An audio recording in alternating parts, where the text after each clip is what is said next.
Today, I'm going to share my faith talk with you. So this weekend, our theme is the journey. And my journey with God, I want to share a little bit of it with you. I see this process of our journey with God in the imagery of a labyrinth.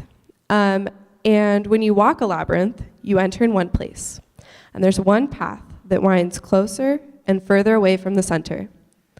I really like the idea that as we're moving further and further away towards the edge of the labyrinth, we're still on this path that ultimately leads us to the center with God. I've been going to church since I was a baby. I was raised in the United Methodist Church. My parents are Methodists. My grandparents are Methodists. My extended families are pastors and bishops. For us, going to church ties us together. We share this identity of being Methodist. And in that way, church has been easy. It's been a constant. But that's not really how I felt. I love church. I love Youth Ministries. And I love camp. I love youth group. I love Convo. But there are a lot of times when I don't love God. There have been times when I'm not sure there is a God. And I think too often we confuse the idea of church and God. The church is not God. The church isn't all bad, and going to church doesn't mean that we're good people. Just like not going to church doesn't mean that we're bad people. Going to church doesn't mean we believe in God. And that's definitely how I felt. When I was in 8th grade, I was really depressed. I pushed away the church, and I pushed away God. Partly because I felt like God was unfair and unjust, and partly because I didn't think, I'm gonna flip my page here, sorry guys. I didn't think that I deserved anyone's love, especially, oh my gosh, I can't flip the page. Especially this all-knowing being that had endless love for me. When I pushed away God and I pushed away the church, I started to spiral downwards out of control. I felt like I didn't deserve love. I didn't want anyone to love me. I especially did not want God to love me, not to waste time loving me when I didn't love me. I think it's really important to state that not only was I pushing out God, I was pushing out my friends and my family, and I was in a really, really bad place. I was very, very far away from being in the center of the labyrinth. My bubble about how fair and just the world was had been shattered. And that, along with the chemical imbalance in my brain, had led me to be feeling isolated. Through all of this, I still went to church because I had good friends there, and I wanted to hang out with them.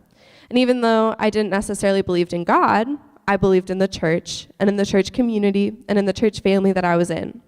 But at the same time, I was still feeling very alone, and other than going to church, I was working very hard to make sure I stayed that way. In March of that year, I decided it was time for me to see a therapist. I'd gotten to the point where I just wanted to be in relationship with people again, and I needed someone to help me see that I deserved better and help me get there. I deserved to be with people, and it changed my thinking to be more positive. This is great, but it did not help my relationship with God. That summer, I went to church camp. I did not go with the intention of repairing my relationship with God because I didn't see a need to. I was fine. I was happier than I'd been in a really long time. I was making new friends, surrounding myself with people who were making me a better person. I still went to church, but that is not the same as being in relationship with God. I did not feel the need to seek out a relationship. Over the course of that week at church camp, I was surrounded by people who really saw the value in God and really saw the value in church. And I was being surrounded with this message of love and acceptance that church can bring to us. You know, it's okay if you mess up because there's someone looking out for you who cares and who wants to see you succeed. I want you guys to think about the moment that you felt like you knew God. If you can't think of a moment, or if you can think of a moment, that's wonderful. If you can't, if you're like me and you've grown up in the church and God has been a constant, that's great too. I don't want this to be construed as some dramatic story. I didn't have a big moment where I was like, oh man, this is terrible. And then I found God and everything was fixed. That's some people's story, but it's not mine. I remember being at church camp and thinking, all these people want to be in relationship with God and they see a lot of value in God, and I'm just not there. I just can't see it. But I did continue to go to church and church camp, and I tried to see what other people saw in God. Where is this value and this thing that so many people subscribe to. It took a long time. That was 3 years ago, and I don't pretend to know all the answers. But what I have found is that the value comes in all those relationships we make. Our relationship with God is tied in with our relationships with the church and with our brothers and sisters in Christ. Looking back at this imagery of a labyrinth, I'm not in the center. I'm far away from being in the center, but I've learned something special. That you don't have to have a giant God moment to find God. If you find yourself getting closer and further away from God, it's okay. It's all part of the journey. Every time I try and leave, I feel like I'm missing something.